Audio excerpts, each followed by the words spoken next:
नमस्कार दोस्तों, चलिए जानते हैं राजस्थान की फटाफट 25 बड़ी खबरों को सिर्फ 10 मिनट में। लेकिन उससे पहले आप यह वीडियो किस जगह से देख रहे हैं हमें कमेंट में जरूर बताएं।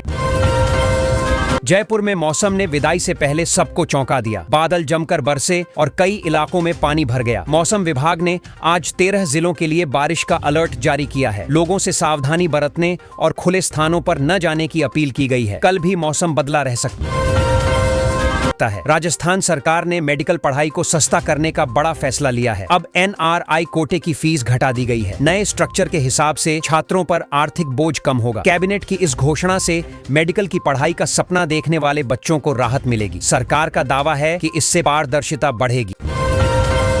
राजस्थान हाईकोर्ट ने डमी स्कूलों को शिक्षा व्यवस्था का कलंक करार दिया है। कोर्ट ने कहा कि इन स्कूलों की वजह से पढ़ाई की गुणवत्ता बिगड़ रही है और असली छात्रों के भविष्य के साथ खिलवाड़ हो रहा है। कोर्ट ने सरकार से इस मामले में सख्त कदम उठाने को कहा है ताकि शिक्षा की स्थिति सुधरे। डिग्गी सब्सिडी योजना के तहत किसानों को 3,40,000 रुपए तक की मदद मिल रही है। यह सब्सिडी खेतों में पानी रोकने और सिंचाई सुधारने के लिए दी जा रही है। किसान ऑनलाइन आवेदन कर सकते हैं। सरकार का दावा है कि इस योजना से जल संरक्षण बढ़ेगा और पैदावार में भी सुधार होगा। राजस्थान में फर्जी कंपनी बनाकर करंट अकाउंट खोलकर 100 करोड़ का ऑनलाइन फ्रॉड किया गया। पुलिस ने इस मामले में छापेमारी करके 6 लोगों को गिरफ्तार कर लिया है। ये लोग झूठी कंपनियां बनाकर पैसों की हेराफेरी करते थे। जांच में और भी बड़े नेटवर्क के खुलासे की संभावना जताई जा रही है। राजस्थान फिल्म फेस्टिवल में इंटर स्कूल डांस फेस्टिवल का धमाकेदार फिनाले हुआ। इस दौरान भाग्यश्री ने डांस कर समा बांध दिया। बच्चों ने शानदार परफॉर्मेंस दी और दर्शकों की खूब तालियां बटोरी। वीडियो सोशल मीडिया पर तेजी से वायरल हो रहे हैं और हर कोई इस आयोजन की तारीफ कर रहा है। डीग में एक आयुर्वेदिक डॉक्टर ने हार्निया का ऑपरेशन कर डाला, लेकिन मरीज की मौत हो गई। मामला सामने आते ही परिजनों ने हंगामा कर दिया और पुलिस को हस्तक्षेप करना पड़ा। स्वास्थ्य विभाग ने जांच शुरू कर दी है। आयुर्वेदिक डॉक्टर पर लापरवाही और गैरकानूनी तरीके से ऑपरेशन करने का आरोप है। राजस्थान में चपरासी की भर्ती के लिए आवेदन करने वालों की संख्या चौंकाने वाली है। 24 लाख से अधिक लोगों ने अप्लाई किया है, जिनमें BTech और PhD डिग्रीधारी भी शामिल हैं। बेरोजगारी की स्थिति का अंदाजा इसी से लगाया जा सकता है। इतनी ज्यादा भीड़ से चयन प्रक्रिया काफी कठिन हो गई है। राजस्थान में एक यूक्रेनी जोड़े ने भारतीय परंपरा के अनुसार विवाह किया। 7 फेरे लेकर दोनों जीवन साथी बने। बारात, शादी की रस्में और पारंपरिक गाने सब भारतीय अंदाज में हुए। इस विदेशी जोड़े की शादी ने लोगों को आकर्षित किया और यह कार्यक्रम सोशल मीडिया पर भी चर्चा का विषय बन गया। भ्रष्टाचार के खिलाफ राजस्थान में बड़ा कदम उठा। एक SDM और उसके रीडर को 80,000 रुपए की रिश्वत लेते रंगे हाथों पकड़ा गया। ACB टीम ने जाल बिछाकर यह कार्रवाई की। रिश्वतखोरी के इस मामले ने सरकारी तंत्र की सच्चाई को फिर से उजागर कर दिया है। अब इन पर सख्त कार्रवाई होगी। आयुष मंत्री ने दावा किया कि उनके यहाँ काम करने वाला व्यक्ति कैंसर से आयुर्वेद के जरिए ठीक हुआ। उन्होंने कहा कि यह आयुर्वेद की ताकत है और इलाज की नई दिशा दिखाता है। मंत्री की यह बात सुनकर बहस छिड़ गई है कि क्या वास्तव में आयुर्वेद कैंसर जैसे रोग को ठीक कर सकता है। ग्रेड 4 भर्ती परीक्षा के दौरान सुरक्षा कड़ी कर दी गई। परीक्षार्थियों से जेवर तक उतरवा लिए गए। यह व्यवस्था नकल रोकने के लिए की गई। अभ्यर्थियों को कहा गया कि वे सिर्फ जरूरी सामान लेकर परीक्षा केंद्र में आएं। इतनी सख्ती से परीक्षार्थियों में घबराहट तो हुई, लेकिन पारदर्शिता बढ़ने की उम्मीद है।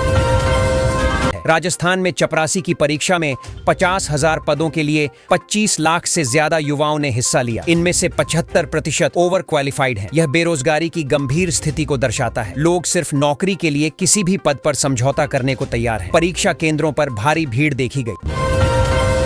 राजस्थान को 76 नए पुलिस अधिकारी मिले हैं जो साइबर और फॉरेंसिक ट्रेनिंग से लैस हैं। इन अधिकारियों को आधुनिक तकनीक से अपराध रोकने की ट्रेनिंग दी गई है। अब राज्य में साइबर क्राइम और गंभीर मामलों की जांच और तेज होगी। इससे अपराधियों पर लगाम लगाने में मदद मिलेगी।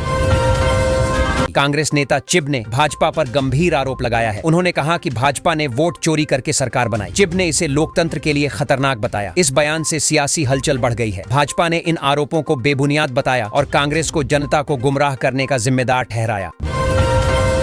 राजस्थान में बाढ़ ने किसानों की मुश्किलें बढ़ा दी। फसलें बह गईं और नुकसान हो गया। राहत की उम्मीद भी अधूरी रह गई क्योंकि 2022 के क्लेम अब तक पूरे नहीं हुए हैं। किसान परेशान हैं और सिस्टम की लापरवाही पर सवाल उठा रहे हैं। सरकार पर दबाव है कि वह तुरंत मदद दे। उदयपुर में मानसून ने जोरदार वापसी की। मूसलाधार बारिश से हाईवे की सर्विस रोड पर कारें डूब गईं। शहर के कई इलाकों में पानी भर गया और यातायात प्रभावित हुआ। लोगों को काफी दिक्कतों का सामना करना पड़ा। मौसम विभाग ने कहा है कि बारिश का सिलसिला अगले कुछ दिनों तक जारी रह सकता है।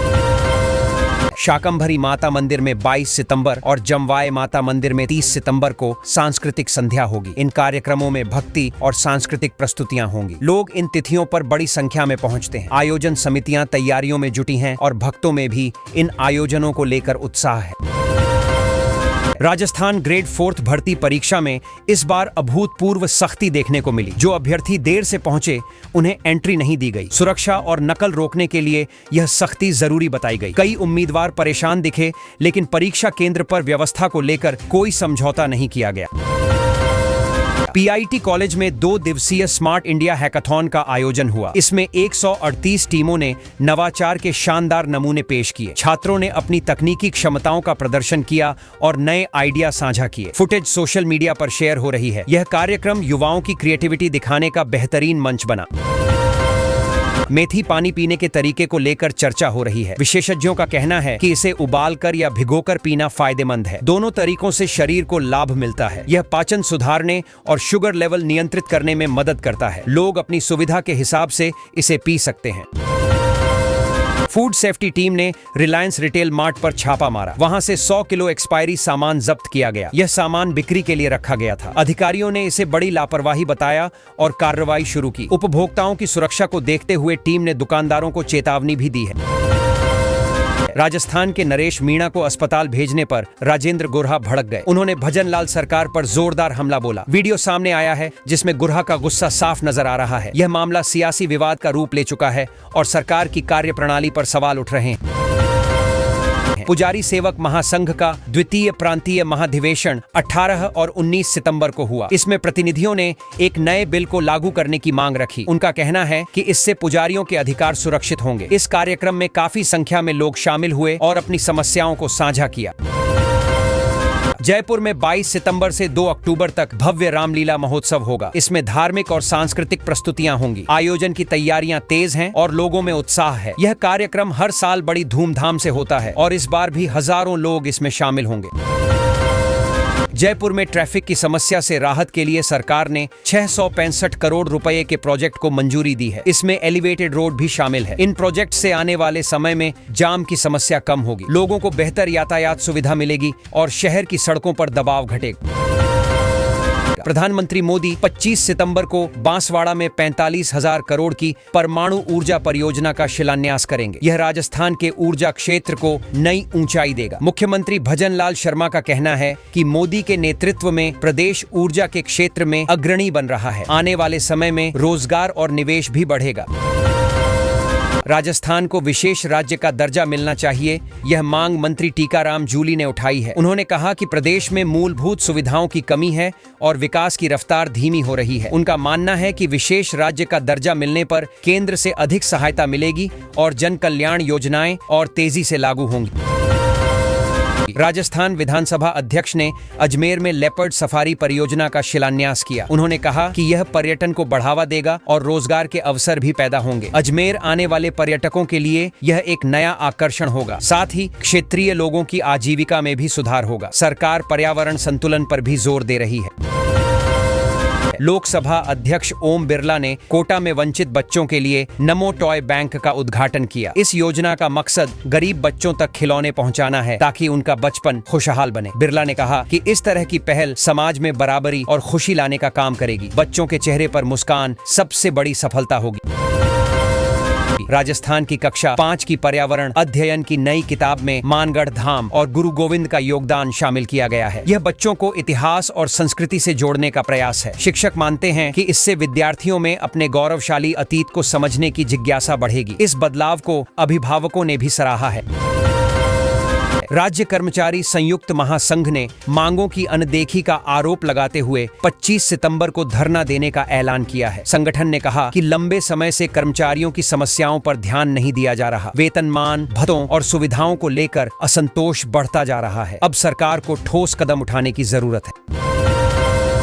राजस्थान की जोजरी नदी में औद्योगिक अपशिष्ट छोड़े जाने का मामला सुप्रीम कोर्ट पहुंचा है। अदालत ने स्वतः संज्ञान लिया है और सरकार से जवाब मांगा है। प्रदूषण से नदी का पानी जहरीला हो गया है, जिससे आसपास के लोगों और किसानों की हालत बिगड़ रही है। पर्यावरणविदों ने इसे गंभीर संकट बताया है। कर्मचारी भर्ती परीक्षा के लिए रेलवे ने खातीपुरा और बाड़मेर से स्पेशल ट्रेनों का संचालन शुरू किया है। परीक्षार्थियों को आसानी से परीक्षा केंद्र तक पहुंचाने के लिए यह सुविधा दी गई है। इस निर्णय से हजारों छात्रों को राहत मिली है। ट्रेनें खास तौर पर परीक्षा की तारीखों को ध्यान में रखकर चलाई जा रही हैं। राजस्थान में 20 साल बाद सबसे बड़ी चौथी श्रेणी भर्ती परीक्षा हो रही है। 19 सितंबर से शुरू हुई इस परीक्षा में लाखों उम्मीदवार शामिल हो रहे हैं। परीक्षा से पहले गाइडलाइंस जारी की गई हैं। सुरक्षा व्यवस्था चाक चौबंद है। परीक्षा केंद्रों पर मोबाइल और इलेक्ट्रॉनिक सामान ले जाना प्रतिबंधित कर दिया गया है। राजस्थान में कल से चौथी श्रेणी भर्ती परीक्षा शुरू हो रही है और उम्मीदवारों के लिए 12 खास गाइडलाइंस जारी की गई हैं। इनमें समय पर केंद्र पहुंचना, पहचान पत्र और एडमिट कार्ड लाना अनिवार्य है। इसके अलावा ड्रेस कोड का भी पालन करना होगा। प्रशासन सख्ती बरतेगा ताकि नकल और गड़बड़ी रोकी जा सके। कॉलेज शिक्षा विभाग में सहायक आचार्य के पदों की भर्ती फिलहाल रद्द कर दी गई है। विभाग ने इस पर कोई स्पष्ट कारण नहीं बताया, जिससे अभ्यर्थियों में निराशा है। कई महीनों से आवेदन करने वालों को अब इंतजार करना पड़ेगा। छात्रों और अभ्यर्थियों ने मांग की है कि जल्द से जल्द भर्ती प्रक्रिया बहाल की जाए। त्योहारों के मद्देनजर जोधपुर से गोरखपुर के बीच साप्ताहिक स्पेशल ट्रेन शुरू करने का निर्णय लिया गया है। इससे यात्रियों को काफी सुविधा होगी, क्योंकि त्योहारों के दौरान भीड़ अधिक रहती है। रेलवे ने बताया कि ट्रेन हर हफ्ते चलेगी और खास रूट पर स्टॉपेज होंगे। लोगों ने इस फैसले का स्वागत किया है। 25 सितंबर को प्रधानमंत्री नरेंद्र मोदी चंडीगढ़ से उदयपुर के बीच सीधी ट्रेन सेवा का शुभारंभ कर सकते हैं। इससे उत्तर भारत और राजस्थान के बीच संपर्क मजबूत होगा। यात्रियों को लंबी दूरी के सफर में आसानी होगी। रेलवे ने इस प्रोजेक्ट को तेजी से पूरा किया है। उदयपुर के लोगों में खुशी का माहौल है। राजस्थान पुलिस कांस्टेबल परीक्षा की आंसर की जारी हो गई है। उम्मीदवार अब आधिकारिक वेबसाइट पर जाकर अपना प्रश्न पत्र और उत्तर देख सकते हैं। अगर किसी उत्तर में गड़बड़ी लगती है तो आपत्ति दर्ज करने का मौका भी दिया जाएगा। रिजल्ट इसी आंसर की के आधार पर तय होगा। अगले 3-4 दिन में राजस्थान के कई हिस्सों में बारिश होने की संभावना जताई गई है। मौसम विभाग ने कहा है कि कुछ जिलों में हल्की से मध्यम वर्षा हो सकती है। किसानों के लिए यह बारिश फायदेमंद होगी, लेकिन साथ ही आंधी, तूफान और बिजली गिरने का भी अलर्ट जारी किया गया है। राजस्थान में 6,500 वरिष्ठ शिक्षक पदों के लिए भर्ती प्रक्रिया शुरू कर दी गई है। शिक्षा विभाग ने नोटिफिकेशन जारी कर दिया है और आवेदन ऑनलाइन करना होगा। योग्य उम्मीदवारों के लिए यह बड़ा मौका है। लिखित परीक्षा और मेरिट के आधार पर चयन होगा। युवाओं में उत्साह देखा जा रहा है। शिक्षा विभाग ने राजस्थान में दिवाली की छुट्टियों में बदलाव किया है। अब स्कूलों में पहले घोषित अवकाश से अलग दिनों में छुट्टी दी जाएगी। बच्चों और अभिभावकों के लिए यह नई व्यवस्था लागू होगी। छुट्टियां बढ़ाई नहीं गईं, बल्कि थोड़ा एडजस्ट किया गया है ताकि पढ़ाई का नुकसान कम हो। गहलोत ने राजस्थान विश्वविद्यालय के पाठ्यक्रम से ज्योतिबा फुले का अध्याय हटाए जाने की आलोचना की है। उनका कहना है कि यह समाज सुधारकों के योगदान को नकारने जैसा है। उन्होंने विश्वविद्यालय प्रशासन और सरकार से इस फैसले पर पुनर्विचार की मांग की। इस मुद्दे पर राजनीति भी गरमाने लगी है। राजस्थान में सीनियर टीचर पदों के लिए आवेदन की अंतिम तारीख नजदीक आ गई है। हजारों उम्मीदवार पहले ही आवेदन कर चुके हैं। जो लोग अब तक फॉर्म नहीं भर पाए हैं, वे जल्दी से प्रक्रिया पूरी करें। देर करने पर मौका हाथ से निकल सकता है। वेबसाइट पर सभी जानकारी उपलब्ध है। भजन लाल शर्मा ने कहा कि प्रधानमंत्री मोदी ने हमेशा माताओं और बहनों के सशक्तिकरण के लिए कदम उठाए। चाहे योजनाओं के जरिए आर्थिक मदद हो या समाज में सम्मान बढ़ाना, केंद्र सरकार महिलाओं के लिए लगातार काम कर रही है। उन्होंने यह बयान महिला कार्यक्रम में देते हुए पीएम की तारीफ की। राजस्थान में अराजकीय मंदिरों के पुजारी आर्थिक संकट से जूझ रहे हैं। करीब 5,000 से ज्यादा पुजारियों की महापंचायत बुलाई गई है। उनका कहना है कि मंदिरों से आय कम हो रही है और परिवार पालना मुश्किल हो गया है। वे सरकार से आर्थिक मदद और भत्ते की मांग कर रहे हैं। सरकार ने अपराधियों और बिजली चोरी करने वालों पर बड़ी कार्रवाई की है। छापेमारी के दौरान करोड़ों की बिजली चोरी पकड़ी गई। एक मामले में 1 करोड़ 2 लाख रुपए का जुर्माना लगाया गया। प्रशासन का कहना है कि यह अभियान लगातार जारी रहेगा। गांव-गांव में बिजली चोरी रोकने पर जोर दिया जा रहा है। जयपुर में मौसम ने विदाई से पहले सबको चौंका दिया। बादल जमकर बरसे और कई इलाकों में पानी भर गया। मौसम विभाग ने आज 13 जिलों के लिए बारिश का अलर्ट जारी किया है। लोगों से सावधानी बरतने और खुले स्थानों पर न जाने की अपील की गई है। कल भी मौसम बदला रह सकता है। राजस्थान सरकार ने मेडिकल पढ़ाई को सस्ता करने का बड़ा फैसला लिया है। अब NRI कोटे की फीस घटा दी गई है। नए स्ट्रक्चर के हिसाब से छात्रों पर आर्थिक बोझ कम होगा। कैबिनेट की इस घोषणा से मेडिकल की पढ़ाई का सपना देखने वाले बच्चों को राहत मिलेगी।